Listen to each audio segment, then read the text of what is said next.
पाठीमागे रामात ते असणारे लक्ष्मणानं तुमचा विरह शांत होण्यासाठी अंगाला चंदन लावलं होतं. चंदन सुद्धा शरीराला थंड करतय आणि ती चंदन सुद्धा तुम्हाला अग्नीसारखं पोळत होतं. एवढा विरह सीतेचा तुमच्या अंतःकरणामध्ये मनाला झालेला होता आणि तीच सीता आज समोर असताना तिची उपेक्षा का करायला तर देवलोक बोलतात. सखा बंधू लक्ष्मणा त्यासी मारो धावे आपण सीतामय झाले मन वियोगे पूर्ण व्यापिला. अहो पाठीमाग तुम्ही ज्यावेळेस सीतेच्या विरहामध्ये दगडाला झाडाला कवटाळत होता त्यावेळेस लक्ष्मण तुम्हाला जवळ आला शांतवन करू लागला. लक्ष्मणाला तुम्ही लाथा घातल्या त्याला मारायला धनुष्यबाण उचललं. मग एवढी अवस्था तुमची सीतेच्या विरहामध्ये झालेली होती. जो लक्ष्मण निष्काम सेवा करण्यासाठी वनामध्ये आला त्याला सुद्धा तुम्ही मारण्यासाठी त्याच्या अंगावरती धावलात. एवढी अवस्था तुमची पाठीमाग झाली होती असं देवलोक सांगतात. दुर्जन पवाद देख जगी बोलती अनेक ऐसे जग गण्य आलोलिक माता निशंक वाजेल. आणि जर तुम्ही सीतेचा आज स्वीकार केला नाही तर उद्या अयोध्येमध्ये गेल्यानंतर लोक तुम्हाला नावं ठेवतील. तुम्ही पत्नीचा अस्वीकार केला म्हणून असणारी लोक तुम्हाला प्रत्येक घरामध्ये बोलतील नावं ठेवतील. मग लोकांचा अपवाद तुमच्या मस्तकावरती बसेल असं देवलोक बोलतात. आणि कहिया पूर्व श्रीरामा निवेदिता या प्लवंगमा त्यासी उत्तर देसी रामा त्याने अमाभय भारी. आणि बाकीची वानर बोलू लागले रामा ही सीता समोर आहे. सीतेला तुम्ही काहीच बोलत नाहीये पण आम्ही सगळे तुम्हाला विनंती करतोय की तिचा स्वीकार करा. आम्हाला सुद्धा तुम्ही आज बोलत नाहीत प्रत्युत्तर देत नाहीत याची भीती आम्हाला वाटायले. वानर बोलू लागले. श्रीराम कृपेचा सागर बिदाचा गजर त्यावरी याला तमाचा पुरा कृपा समग्र वावरी. आणि वानरांनी बोलायला सुरुवात केली. रामा आम्ही असं ऐकलं होतं पाठीमाग पोथीमध्ये ग्रंथामध्ये राम कृपेचा कोवळा राम जीवाचा जिवाळा असं आम्ही ऐकलं होतं की राम कृपावंत आहे दीन जनावरती दया करणारा तो राम आहे. मग तोच राम आज आमच्या बरोबर बोलत नाहीये. त्याच रामाला सुद्धा तम नावाचा विकार लागला याची भीती वानरांना वाटू लागली असं सांगतात. तरी आज कळले देखा राम प्राकृत राम सारिका राम आतुडला विकल्पाधिकाशे लोक मानेल. आणि मग वानरांनी बोलायला सुरुवात केली. रामा जर तुम्ही असा राग केला तर तुमच्यात आणि सामान्य जीवामध्ये फरक काय? कारण तुम्ही प्राकृत आम्हाला भासायला लागले. श्रीराम नव्हे प्राकृत याचे वचन ब्रह्मलिखित. राम परम पुरुष आहे आणि तुम्ही जर असं वागायला लागले तर सर्वसामान्य माणसामध्ये आणि तुमच्यामध्ये काय फरक राहणार आहे? वानर बोलू लागली.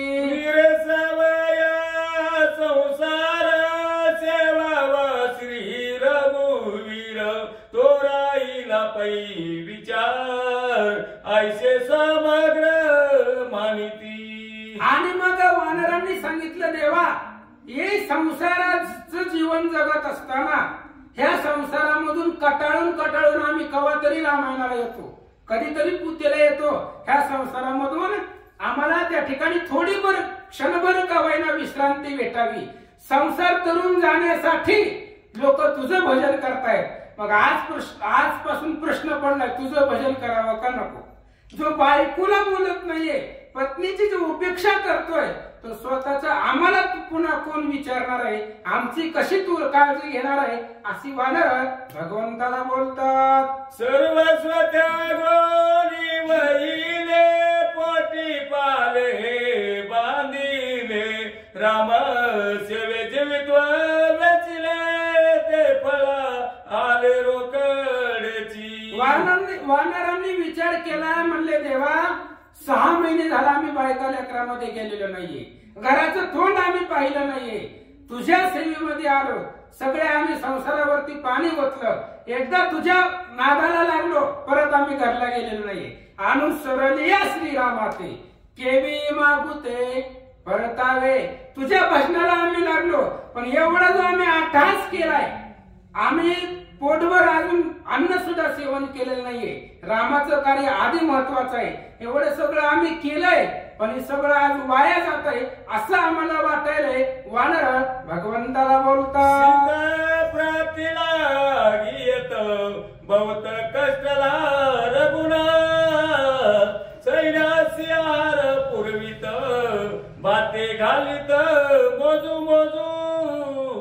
आणि मग वानरांनी सांगितलं, सीता शुद्धी करत असताना, सीतेला सोडवत असताना रामाला सुद्धा खूप त्रास झालाय, सगळ्या वानरांना अफाट कष्ट झालंय, सर्वांनीच त्या ठिकाणी रामाने सुद्धा अनेक व्रतच त्या ठिकाणी सहन केलेलं आहे, दुःख सहन केलेलं आहे, आणि एवढ्या दुःखाच्या प्राप्तीनंतर ना आज सीता प्राप्त झाले असं वानर बोलतात. आपण मिळवावे फळ सेवनी भजावे अविकळ अथवा सेवनी असावे जळाराम केवळ साधावया. आणि मग वानरांनी सांगितलं, आमचा विचार असा होता, काहीतरी पोटाला खायला नाही भेटलं तरी भगवंत मिळवणं हे आपलं मुख्य कर्तव्य आहे. मग ती पाणी पिऊन का असना, फळ खाऊन का असना, एका पायावर उभा राहून का असना, उलट टांगून का असना, कसं बी असू द्या, पण राम मिळवणं हे मुख्य साधन आहे. आणि तुझ्या प्राप्तीसाठी आम्ही काय काय कष्ट केलेलं आहे आम्हाला माहिती आहे. वानर बोलतात, एके बापुळी वार्यावरी रावणी या निरधारी राम पाती चराचरी बेटी तरी पैनेदी. आणि वानरांनी सांगितलं, देवा तुला मिळवण्यासाठी कोणी कोणी किती किती कष्ट केलंय, एक फक्त वाऱ्यावर त्या ठिकाणी जगलंय आणि तपश्चर्या केली, अफाट तपश्चर्या केली फक्त पाणी सेवन करून. आशाला सुद्धा तू कधी दर्शन दिलेलं नाहीये, त्याच्या स्वप्नात सुद्धा तू गेला नाहीये असं वानर बोलतात. श्रीरामाईचा निष्ठुरा म्हणून चराचर भयतीत पै समग्र के कैवी रघुवीर सेवावा. आणि मग जर तुम्ही आता सीतेची उपेक्षा केली तर रामासारखा निष्ठुर जगामध्ये कुणीच नाही असं समाजाला वाटल. समाजामध्ये असा संदेश जाईल की राम निष्ठुर आहे, राम दयाहीन आहे. मग हे जी तुझं पहाटापासून लोक भजन करतायत ती भजन करायचं सोडून देतील, कारण राम स्वतःच्या पत्नीची उपेक्षा करायला आहे. मग आमची कवा त्यानं त्या ठिकाणी काळजी करावी, आमचा कधी स्वीकार करावा, म्हणून भक्तानं तुझं भजन करायचं सोडून देतील असं वानर बोलतात. लागी सकळ जना भय संतले रघु नंदना जने ओ पेचली निजांगना तो आबळा जना केली सेवी. आणि वानरांनी सांगितलं, रामा आजपर्यंत काय तुमचं एवढं वाटलं नव्हतं आम्हाला, पण आज तुमची आम्ही परिस्थिती पाहिली. सीता समोर आहे, त्या सीतेकडे तुम्ही पाहत नाही, सीतेचा स्वीकार करत नाही. मग जो स्वतःच्या बायकोचा विचार करत नाही तो आमचा कधी करणार आहे, आम्हाला तो कसं त्या ठिकाणी सांभाळून घेणार आहे. स्वतःच्या लग्नाच्या पत्नीचं तो ऐकत नाहीये, 4 लोकांमध्ये लग्न लावलेलं, त्या पत्नीचं तू त्या ठिकाणी तोंड पाहत नाहीये, मग आम्हाला कधी त्या ठिकाणी तो सांभाळणार आहे. म्हणून तुझं भजन करावं की नाही करावं अशी चिंता पडले. वानर बोलतात, ऐसे न करावे स्वामीनाथा म्हणून चरणी ठेवी माता आश्वासावी जनक दुईता निर्वाणाचा न पावे. आणि मग वानरांनी सांगितलं, देवा पाया पडतो म्हणले आता बस करा, सीतेचं जी काय तुम्ही उपेक्षा करताय ते आता सोडून द्या, सीतेकडे पहा, तिचा स्वीकार करा, तुमच्या पाया पडतो. आणि पाया पडून सांगायलोय की सीतेचा आता तरी स्वीकार करा, याची परीक्षा पाहू नका असं वानर देवाला बोलतात. कोणी त्याच्या वचनार्थ आश्चर्य झाले रघुनाथ, निष्प्रयवर्या तत्वता नचले सत्ता कोणाची. आणि वानराचं बोलणं ऐकलं भगवंताने, रामचंद्रांनी ऐकून घेतलं. रामाला आश्चर्य वाटलं, वानर बोलतात ठीक आहे, पण तरी सुद्धा भगवान श्रीरामचंद्र आहेत महाराज, त्यांनी पुढचा सगळा विचार केला होता. तरी सुद्धा सीतेची उपेक्षा रामाने केली, तिच्याकडे पाहिलं नाही. काय होतं ऐका. जे उदास देहावरी स्वामी त्वाची आज्ञा करी, उत्तर नेदी सुरासुरी तो कपी केसरी विनवीत. रामचंद्राला सगळ्यांनी विनंती केली महाराज. देवलोक आले होते, इंद्र चंद्र वरून सगळे आले होते. त्यांनी सांगितलं, त्यांचं रामानं ऐकलं नाहीये. वानर लोक आले, वानरांनी पाया पडून सांगितलं, त्यांचं रामाने ऐकलं नाही. मग सगळ्यांचं बोलणं झाल्यानंतर ना, जो स्वामी भक्तीमध्ये श्रेष्ठ आहे, जो देहावरती उदास आहे, असा असणारा हनुमंत रामाची विनंती करू लागला. ऐका म्हणता. कोपची हनुमंत मनोनी नमन होय करिता, आठवावे पूर्व व्रतांत कोप तत्वता सांडोनी.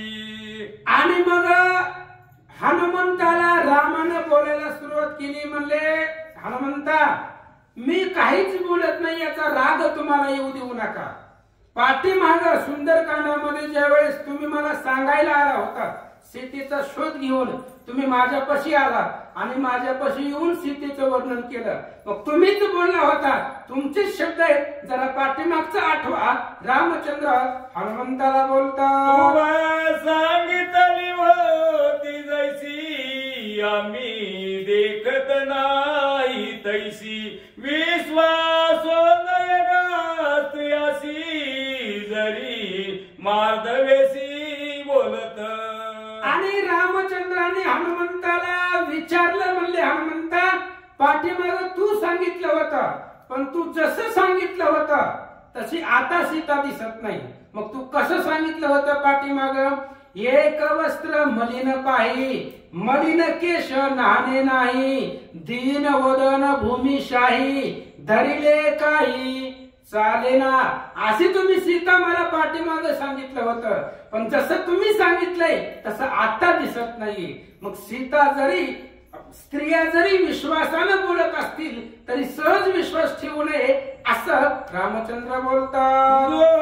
स्त्रियाचा विश्वास धरी सद्य अनर्थ त्यांचे श्री, वंचनी असना भीतरी करी बोहरी व्रताची. आणि मग रामचंद्र सांगू लागले. म्हणले, हनुमंता स्त्रियावरती सहज विश्वास ठेवता येत नाहीये, आणि जो स्त्रियेच्या शब्दावरती सहज विश्वास ठेवतो त्याच्या सगळ्या व्रताची होळी होते. कारण स्त्रिया विश्वासामध्ये घेतात, पण काय मागं सांगता येत नाही. स्त्रिया नवरदेवाला अडकवतायत बोलण्यामध्ये, पण कधी काय मागतील ही सांगता येत नाही. म्हणून सहज स्त्रियावरती विश्वास ठेवायचा नाहीये असं भगवंत सांगतात. भगिनी आत्मा दुहिता एकांती न भेटावी सर्वता, विपाये पै भेटी होता तेथेही सर्वता विकल्प वाढे. आणि मग या ठिकाणी सांगू लागले, बहीण किंवा मुलगी, बहीण असो किंवा मुलगी असो, एकांतामध्ये कधीच भेटू नये. जर ही एकांतामध्ये भेटले तर मनुष्याच्या मनामध्ये विकल्प बळावला जातो, विकल्पाची निर्मिती होते, आणि नाही ते विचार अंतःकरणामध्ये ठसवतात. म्हणूनच या ठिकाणी बोलतात. जवळी असता पतीसी रेघोनी त्याच्या मानसी, केव्हाची विचारे अनिकासी हे कोणाशी लक्षणा. आणि भगवान श्रीरामचंद्र सांगतात स्त्रियांचं अंतकरण कसं असतंय. स्त्रिया माणसाला किंवा नवऱ्याला कसं बोलवताय? स्त्री ही नवऱ्याच्या जवळच असते महाराज, चिटकून बसलेली असते, पण नवऱ्याला सुद्धा तपास लागत नाही.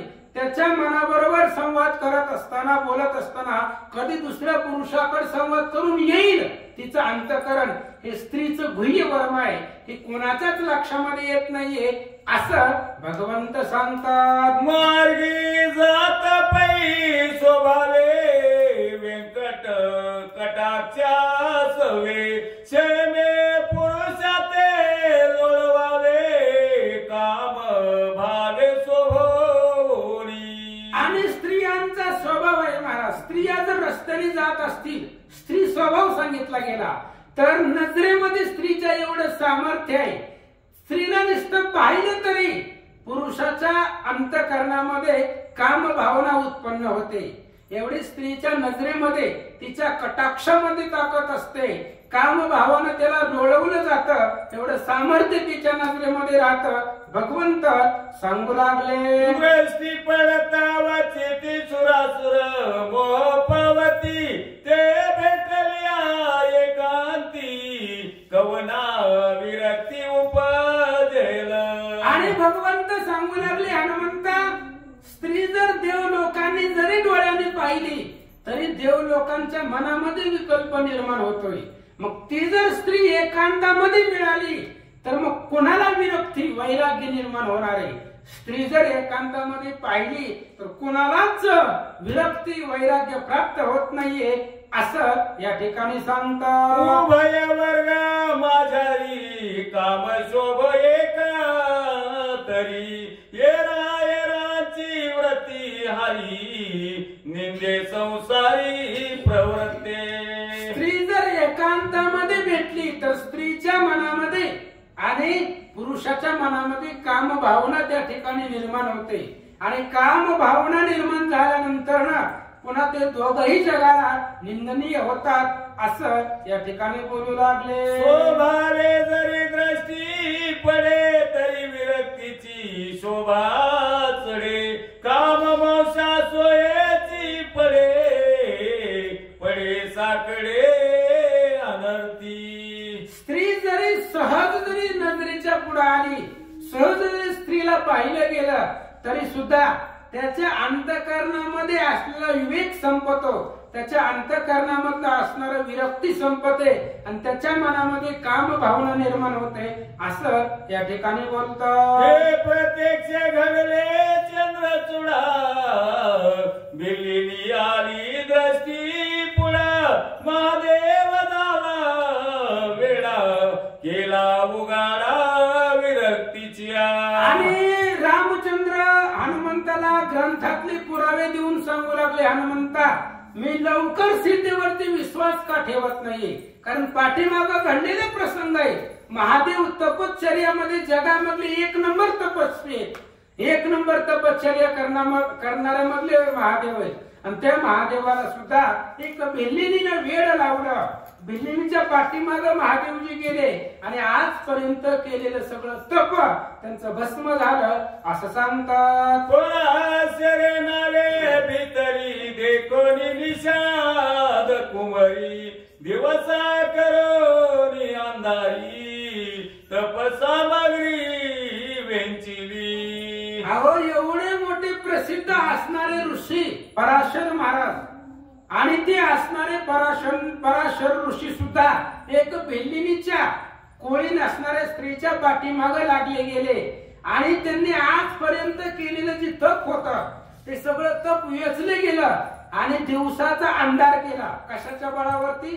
तपाच्या बळावरती दिवसाचा अंधार केला आणि त्या स्त्रीचा उपभोग घेतला. ही सगळी स्त्रीची लक्षणं भगवंत सांगू लागले. कायसे सांगो कीर्ती नागवले तपस्थिती स्त्री भेटल्या एकांती नवे विरक्ती पै कोणा. आणि रामचंद्र सांगतायत, हनुमंता, अजून काय काय सांगायचं? जर एकांतामध्ये स्त्रीचं दर्शन झालं, स्त्री जर एकांतामध्ये भेटली तर कोणालाच विरक्ती निर्माण होत नाहीये. कोणालाच वैराग्य निर्माण होत नाहीये, ही घडलेला इतिहास आहे. भगवंत सांगू लागले, तव केवळ काम भावे नेली होती दसग्रीवे, ती निसंग केली मानावे रूप भावे मनोरमा. भगवान श्रीरामचंद्रांनी आता मुद्द्याला हात घातला. बाकीचं जाऊ दे म्हणले, लांब व्हायचं नको. विचार केला आणि रामाने सांगितलं म्हणले, हनुमंता बाकीचं जाऊ दे म्हणले, आता विषय लांब होत नाही. एक लक्षात घे म्हणले, रावणानं सीतेचं हरण केलंय काम भावानं, कारण सीतेच्या लग्नामध्ये याचा अपमान झालेला होता, म्हणून तिचं हरण करून रावण घेऊन गेला होता अशोक वनामध्ये. काम भावनेने रावण घेऊन गेला होता. मग या सीतेला निसंग कसं म्हणता येईल असा विचार भगवंत सांगतात. ती सुकुमार सुंदर तरुणा लागी लावण्य कर, कळा विन्यास परिकर मनोहर पै रूप. आणि भगवंत सांगू लागले, सीता खूप सुंदर आहे, तरुण आहे, यौवन आहे, आणि त्या ठिकाणी सुंदर अशा प्रकारचा मुखचंद्र आहे, रूप लावण्य आहे, असे असणारी मनोहर मनाला प्रसन्न करणारी ती सीता आहे, तिचं स्वरूप आहे. रामचंद्र सांगू लागले, आणि काही ऐके कपिनाथ पूर्वी तू वाची सांगितली कथा, असती मात्र जनक दुईता असे तत्वता पै उरली. आणि मग रामचंद्र हनुमंताला बोलू लागले, हनुमंता तूच आम्हाला पाठीमागे सांगितलं होतं, ज्यावेळेस तू सीता शुद्धी करून माघारी आला होता किष्किंधेमध्ये, त्यावेळेस सांगितलं होतं की सीता जी आहे ती केवळ हाडाचा त्या ठिकाणी तिच्या अंगामध्ये अशक्तपणा आहे, रक्त राहिलेलं नाहीये, फक्त हाडाचा पुतळा म्हणजे सीता राहिले, असं तू पाठीमागे वर्णन करून सांगितलं होतं. पण तू जसं सांगितलंय तसं काही आता दिसना. रामचंद्र बोलू लागले, सुधीर सोसिले पै समस्त मांस आटले जे तिजे तेत, नामे वाचले से जीवित हर्षयुक्त सांगसी तू. आणि त्यावेळेस रामचंद्राने विचारलं, हनुमंता सीता शुद्धी झाल्यानंतर ना तू आनंदाने मला सांगत होता की देवा राम सीतेच्या अंतःकरणामध्ये त्या ठिकाणी असणार फक्त हाड राहिले, रक्त तिथल्या तिथं आटून गेलंय, त्या ठिकाणी असणारी वाळलेली सीता झालेली आहे, सीतेच्या अंगामध्ये रक्त नाहीये, आणि फक्त तुमच्या नावानच ती जिवंत आहे, ही तुम्हाला पाठीमाग आनंदाने सांगत होता, असं रामचंद्र हनुमंताला सांगतात.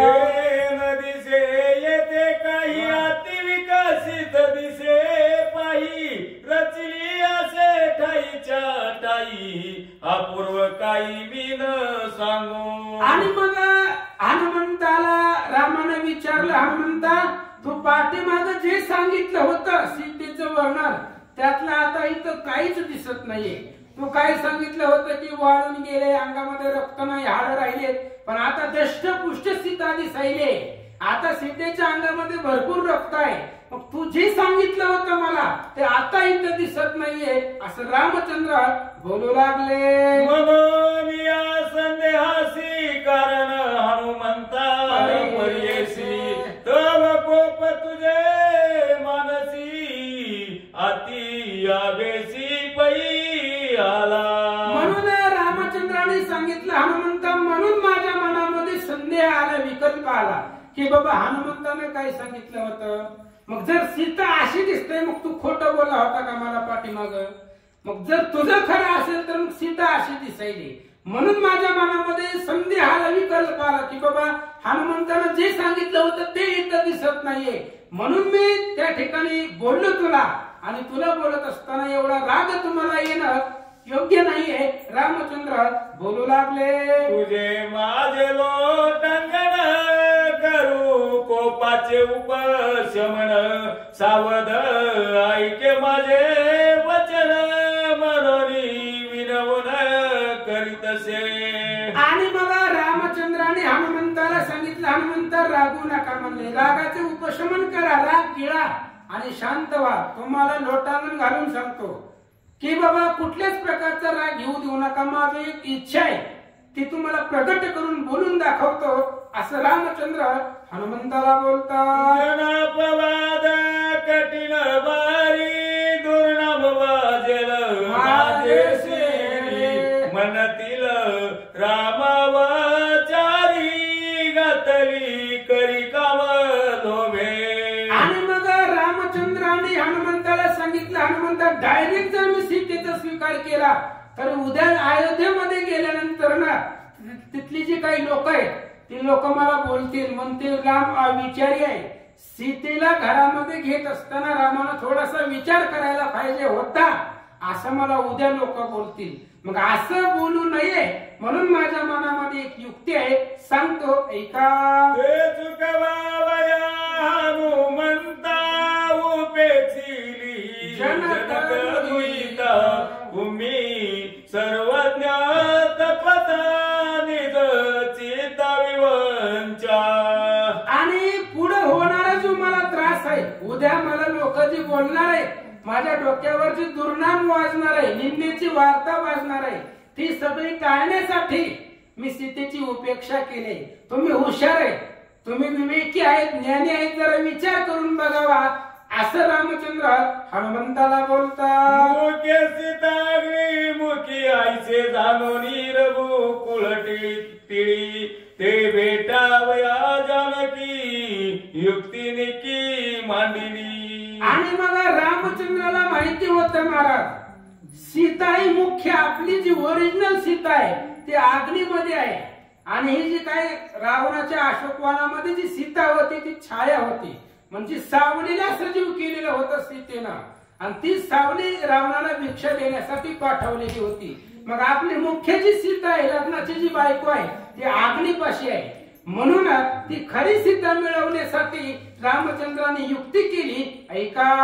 केली अपवाद चूक विजे कोण योगी लोक समजे हे विचारोनी कपी समाजे मग सांगिजे मज लागी. आणि हनुमंतानं रामचंद्राने वानरांना, सर्व उपस्थित वानरांना विचारलं, हे बघा तुमचं म्हणणं आहे सीतेचा स्वीकार करा, मी करतो, पण सीतेचा जर स्वीकार केला तर उद्या मला लोक बोलली नाही पाहिजे, मला कोणी नावं ठेवली नाही पाहिजे. मग याच्यामधून जर काय उपाय तुमच्याकडे असेल तर मला सांगा.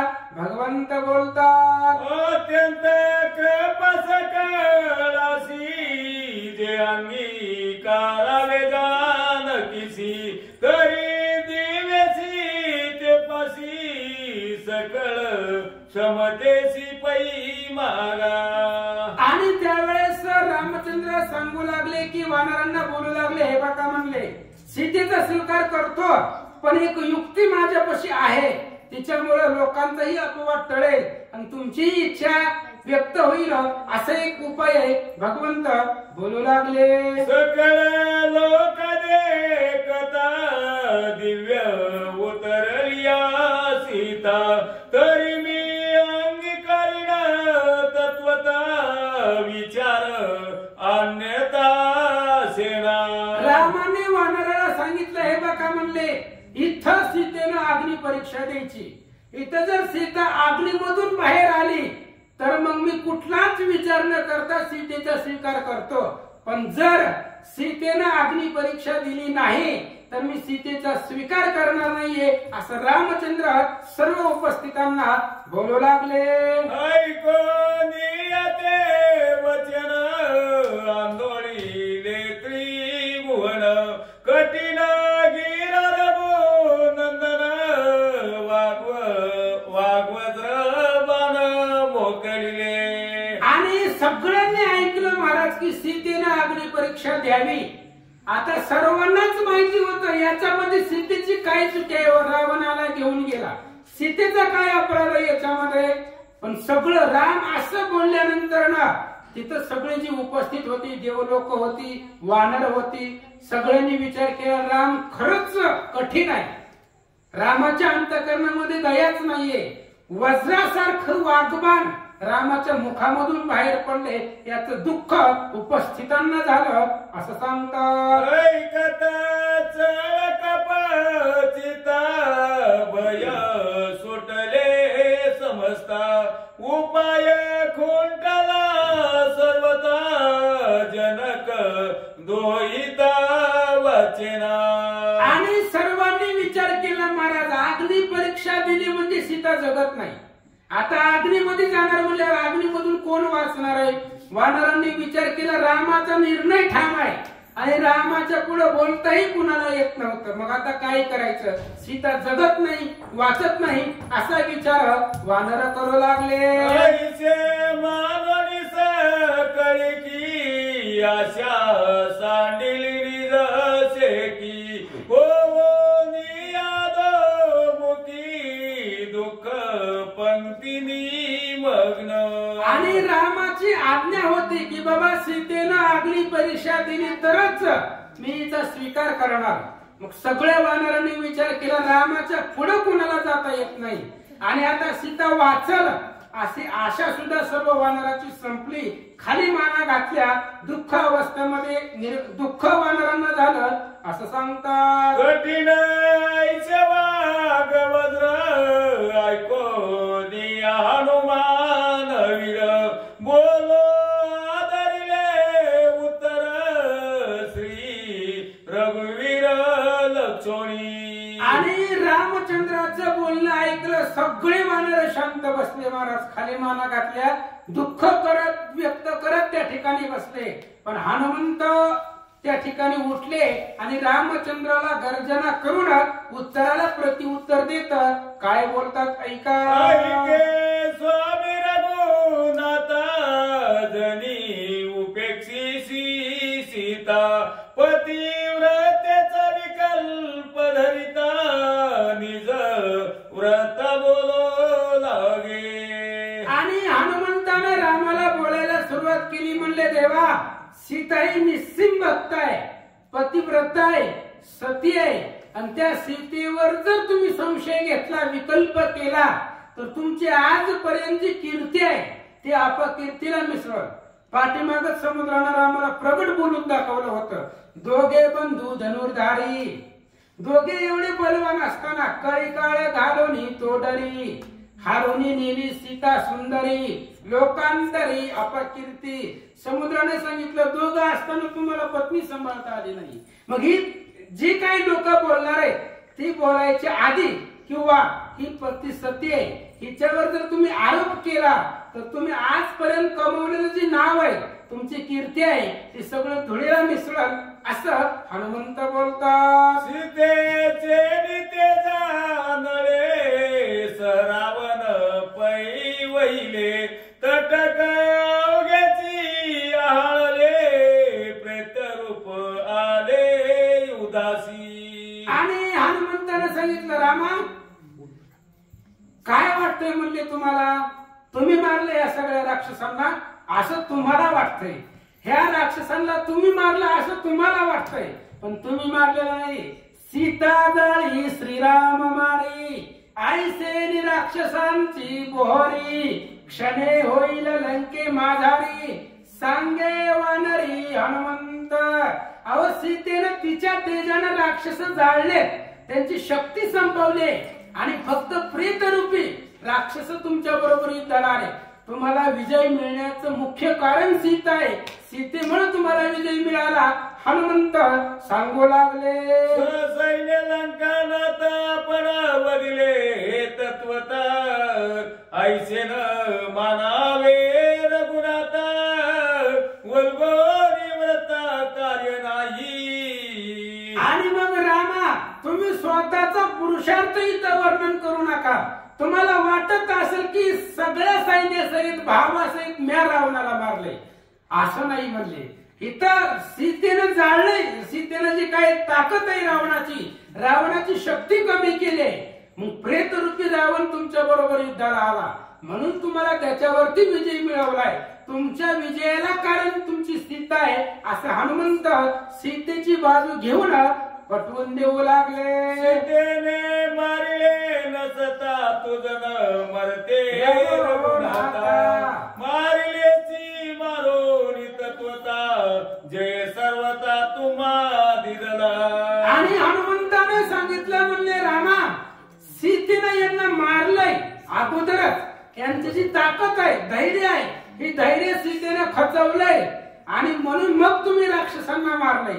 म्हणजे मेलेल्याच मारण्यामध्ये काय सामर्थ्य आहे, काय पुरुषार्थ आहे. सीतेने जर यांची ताकद क्षीण केली नसती तर ही तुम्हाला ऐकली नसती असं हनुमंत सांगू लागले. रावण वधाची ख्याती त्रैलोकी पावन कीर्ती जिचेनी प्रतापे त्रिजगती तुमचे तुम्हा प्रती लक्षेना. अहो रामा, तुमच्या लक्षामध्ये येत नाहीये. आज जगामध्ये तुमची कीर्ती होणार आहे. त्रैलोक्यावरती दरारा असणारा रावणाला रामानं मारले. लोक काय म्हणणार, रामाने मारले. असं लोकांमध्ये कीर्ती तुमची होणार आहे. पण मुख्य तुमची कीर्ती होण्याला कारण सीता आहे, हे तुमच्या लक्षामध्ये येत नाहीये. हनुमंत बोलू लागले. जिचेनी तुझी सूर्य शक्ती जिचेनी तुझी सूर्य कीर्ती ते समूळ जानकीची शक्ती जाणनीची ती श्रीरामा. अहो तुमची अर्धांगी सीता आहे. तुमची आजपर्यंत वाढवलेली शौर्य जे आहे, तुमची कीर्ती आहे, ती सीतेमुळे वाढली गेली आहे. सीता तुमची समूळ शक्ती आहे आणि सीतेमुळेच तुम्हाला विजय मिळाला. हनुमंत सांगू लागले. जिचेनी तुझं नाम रूप जिचेनी प्रौढ प्रताप जिचेनी रणी साटोप दर्यामुप जिचेनी. अहो रामा, ते असणाऱ्या सीतेमुळे तुम्हाला त्या ठिकाणी रणांगणामध्ये विजय धैर्य मिळालंय. तुमच्यामुळे, तिच्यामुळे तुमचा प्रताप वाढला गेलाय. आज एवढी समाजामध्ये, लोकांमध्ये, लौकिकामध्ये तुमची कीर्ती झाली, ती सीतेमुळे झाले. हनुमंत सांगू लागले. तुझी निज शक्ती सीता तुवा उपक्षिली निज कांता ते इतराची कोण कथा दीननाथा भजन मार्गी. आणि हनुमंताने सांगितलं, म्हणले देवा, सीता ही तुमची लग्नाची बायको आहे. जर तुम्ही तुमच्या बायकोची उपेक्षा करताय, तुम्ही तुमच्या पत्नीवरती विश्वास ठेवत नाही, मग बाकीच्यांनी काय करायचं? मग भजन करायचं का बंद करायचं? सांगा, म्हणले ठरवा काय करायचं. जर भजन केलं तर काय तू आमची उपेक्षा करणार नाही कशावरून? आज त्यांना बायकोची उपेक्षा केली, मग आम्हाला सुद्धा असंच तिरस्कार करशील असं हनुमंत सांगू लागले. तुवा देखील सुंदर वेसी अनोळख भक्त भक्ती चिन्हासी काय स्वामीसी म्हणावे. आणि मग हनुमंतानं रामाचे प्रश्न सोडवायला सुरुवात केली. तुम्ही विचारलं होतं, रामाने विचारलं होतं की तू काय सांगितलं होतं, आता ही तू सीता अशी दिसणार, तू सांगितलं त्याच्या विरुद्ध दिसायले. पण रामा, सीता ही भक्त आहे आणि भक्त पुढे जर देव आला तर भक्त आनंदित होतो, प्रफुल्लित होतो. हे भक्ताचं लक्षण तुमच्या लक्षामध्ये येत नाहीये. हनुमंत बोलू लागले. सूर्याचे सामर्थ्य गगनी स्वयने दिन मनी ते जाणतसे कमळनी सुख विकासनी पैजानी.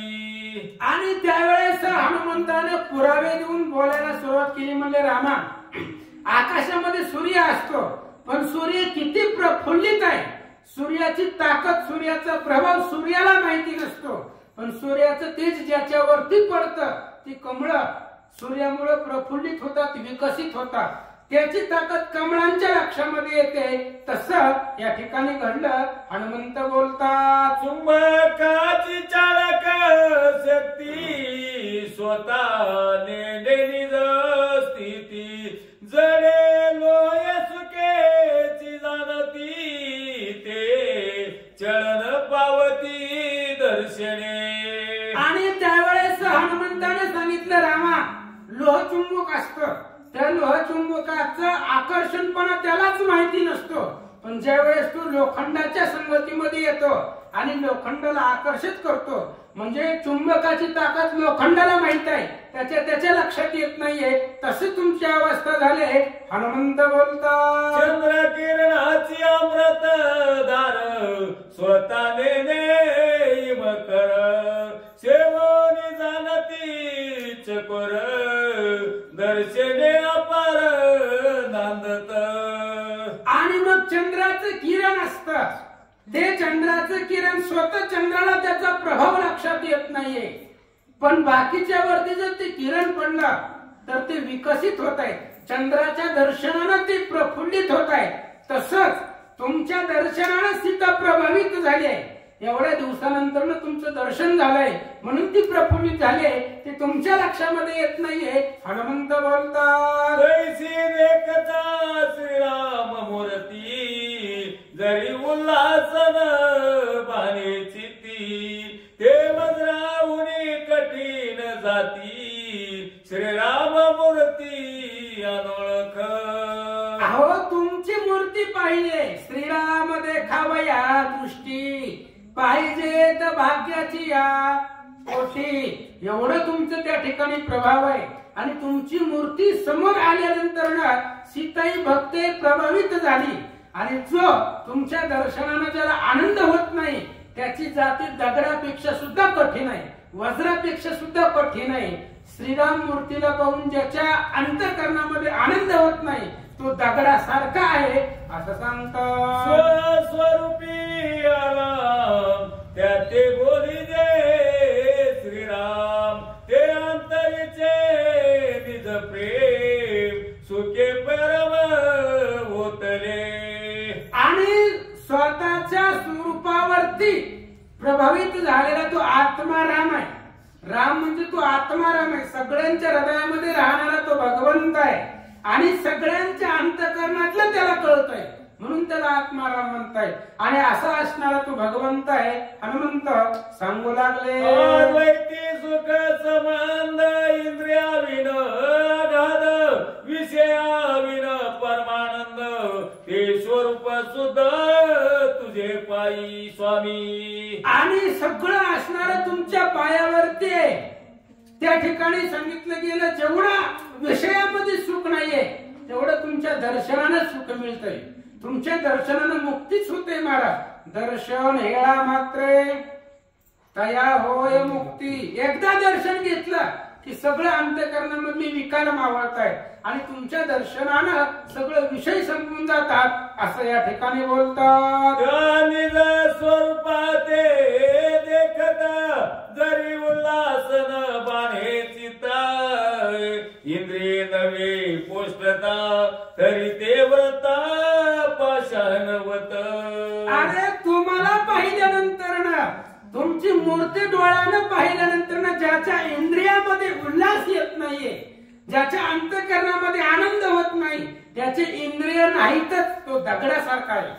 तुमची मूर्ती पाहिल्यावर सुद्धा ज्याचं अंतःकरण भरून येत नाही, ज्याच्या इंद्रियाला आनंद वाटत नाही तो दगडासारखा आहे असं हनुमंत बोलतात. तुझ्या दर्शनाचे सुख श्रीरामा तो जनोळख भक्त जाणती सात्विक जे नैष्टिक वज्रधारी. आणि मग हनुमंताने सांगितलं, रामा तुमचं दर्शन घेतल्यानंतर ना तुमचं दर्शन झाल्यावर काय सुख भेटतंय हे तुम्हाला कळत नाहीये, बाकीच्या भक्तांना त्याचा आनंद होतो. म्हणून तुकाराम महाराजांनी सांगितलंय, तुका म्हणे माझे हेची सर्व सुख. तुमचं स्वरूप पाहणं किंवा तुमचं दर्शन घेणं हेच आमचं सर्वस्व सुख आहे. हे तुमच्या लक्षामध्ये येत नाही पण भक्ताच्या लवकर लक्षात येतं असं सांगतात. तुझ देखता रघुनाथा अष्टोभाव सात्विकता गुढी उभावली स्वानंदता बाहेरी तत्वता ते आली. आणि त्यावेळेस हनुमंताने सांगितलं, रामा सीता एवढी प्रफुल्लित दिसते, सीता एवढं तिच्या अंगामध्ये रक्त आहे मांस आहे सगळं आहे, पण तुमच्या दर्शनानं विमुख झालेली जी भक्ती होते तुम्हाला पाहिल्यानंतर ना भक्ती उल्हासित झाली आणि ती बाहेर आल्यामुळं दष्टपुष्ट दिसायले. हनुमंत सांगू लागले, पुष्ट झाली सीता ते देखताची रघुनाथा विकल्प गमला तुझ्या चिता अंतरव्रता नेनोनी. आणि तुम्हाला पाहिल्यानंतर ना ती सीता प्रफुल्लित दिसायले. तुमच्या दर्शनामुळं सीतेच्या इंद्रियामध्ये उल्हास झाला म्हणून ती त्या ठिकाणी दष्टपुष्ट दिसायले की तुमच्या लक्षामध्ये आलं नाहीये असं हनुमंत रामाला बोलतात. वेद पुराण समस्त अंतर्यामी रघुनाथ ते काही न दिसेत अंतर्व्रत कान कळे. हनुमंतानं रामाला बोलायला सुरुवात केली. रामा, वेदाने सांगितलंय, पुराणाने सांगितलंय, काय सांगितलंय की अंतरात्मा राम आहे. राम ही अंतर जाणणारा आहे, दुसऱ्याच्या हृदयामधले रामाला कळतंय असं वेदाने सांगितलंय. मग हे तर सीतेच्या मनातलं तुम्हाला का कळायला गेले? मग वेदाने सांगितलेलं खोटं आहे का? मग हे सगळं हे सांगतायत, वेद पुराण सांगून गेलेले की रामाला सगळ्याच्या मनातलं कळतंय, पण त्यांनी जसं सांगितलंय वेदाने तसं इथं मला दिसत नाहीये. हनुमंत बोलतात. तरी भाग्य पुलेलीना जे अंतरने रघुनंदन सकळला मी जो सर्वज्ञ वेदवाचन काय झाले. आणि तुम्ही जर तिच्या मनामधलं ओळखत नसताल, तुम्ही जर दुसऱ्याच्या अंतःकरणामधलं जर तुम्हाला कळत नसेल, तर मग जी वेदानं सांगितलेलं आहे, पुराणानं सांगितलंय, शास्त्रानं वर्णन केलंय त्याचं काय म्हणलंय? तुम्ही अंतरात्मा आहे, सगळ्याच्या मनातलं तुम्हाला कळतंय असं वेदशास्त्र श्रुतीचं म्हणणं आहे, ते सगळं खोटं होईल. हनुमंत बोलतात. सतया कथा वर्व बोलता रघुनाथ प्रबळ सिद्ध वाटेल चिता अमसिता काय होय. आणि त्यावेळेस असणाऱ्या त्या ठिकाणी हनुमंतानं सांगितलं, रामा बस झालं म्हणले, आता बोलायचं, आता सीतेचा स्वीकार करावाच लागतंय म्हणले. एवढे तुम्हाला उदाहरण देऊन पुरावे देऊन सांगितलंय, स्वीकार करा.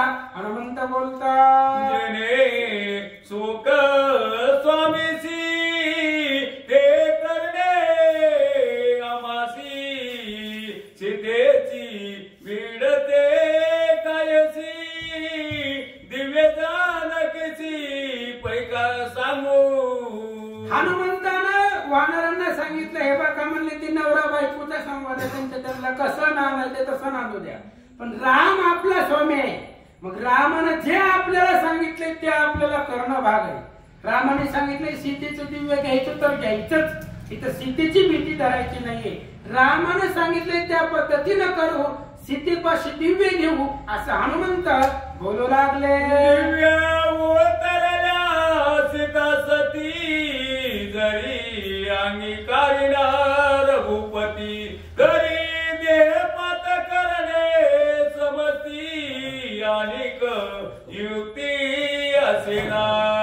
आणि मग हनुमंताने सांगितलं, म्हणले, हे बघा, सीतेनं दिव्य दिल्यानंतर, सीतेनं अग्नी परीक्षा दिल्यानंतर सुद्धा जर रामानं तिचा स्वीकार केला नाही तर आपल्याला मरण्याशिवाय दुसरा पर्याय नाहीये. हनुमंत बोलतात. दिव्य न घेता पयते ऐकता हनुमानाचे वचन म्हणून यात्रा धावेसी आला जानकी पासी उठ हो काय पडिलीसी दिव्य रामाची पैनी. आणि मग त्यावेळेस सांगितलं, हनुमंत उठले, सीतेच्या जवळ आले, सीतेला सांगितलं, हे बघ, अग्नी परीक्षा दिल्याशिवाय राम तुझा स्वीकार करणार नाही, त्यामुळे उठ, रामाच्या ज्या मनामध्ये आहे ते सगळं पूर्ण कर, इथं दिव्य दे असं हनुमंत सीतेला बोलतात. ऐकता हनुमानाचे वचन जानकी झाली आनंद घन नंदन दिव्ये आपण मागितले. आणि रामाचे शब्द ऐकले, सीतेला आनंद वाटला. मला तिथं सामान्य स्त्री असती तर दुःख झालं असतं, पण सीता ही विदेह राजाची मुलगी आहे. सीतेने विचार केला, अग्नी परीक्षा देणं क्षुल्लक कारण आहे, पण अग्नी परीक्षा दिल्यावर राम आपला स्वीकार करणार आहे याचा आनंद सीतेला झाला असं सांगतात. दिव्य न घेता पैयत मज अंगीकारिणा रघुनाथ लोक की